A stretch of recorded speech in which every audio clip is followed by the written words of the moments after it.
maayos at magandang gawaan dito ng tubeless lang dito sa Barangay San Isidro. Punta na kayo dito sa KD Aircon ng Barangay San Isidro, Catanawan, Quezon, along the highway.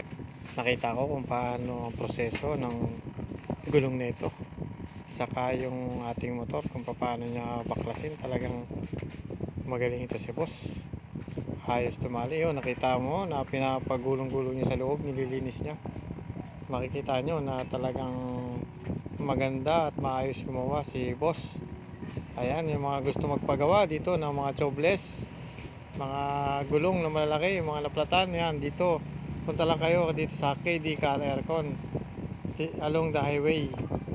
Dito lang yan sa Barangay San Isidro, Catanawan, Quezon. Malapit sa gasolinahan ni Boss Rodi Pardilla ng ating barangay. Sa mga hindi nakakaalam, ito nga pala yung dinikit ni Boss KD, ang AL original. Ito talagang ginagamit nila sa mga pang tubeless, sa mga malalaking gulong, sa mga pantruck. Ayan, ito original. Kitang kita nyo naman na talagang inahipid pa ng kamay. At bago niya idikit yan, nilagyan niya muna ng rugby. Yan, niliha-liha ng konti at nilinis na talagang sinisigurado na walang lalabas na hangin sa gulong para hindi maplat ang ating gulong dito. Ayan, yung mga gusto magpagawa, punta lang kayo dito kay Boss KD ng Barangay San Isidro. Sulit ang pagpagawa dito. Ayan.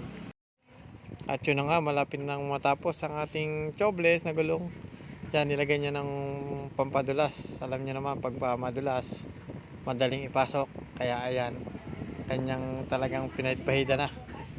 Sabi lang ay malapit-lapit na ito sa katotohanan. Ayan, at isusuot na niya ang ating gulong.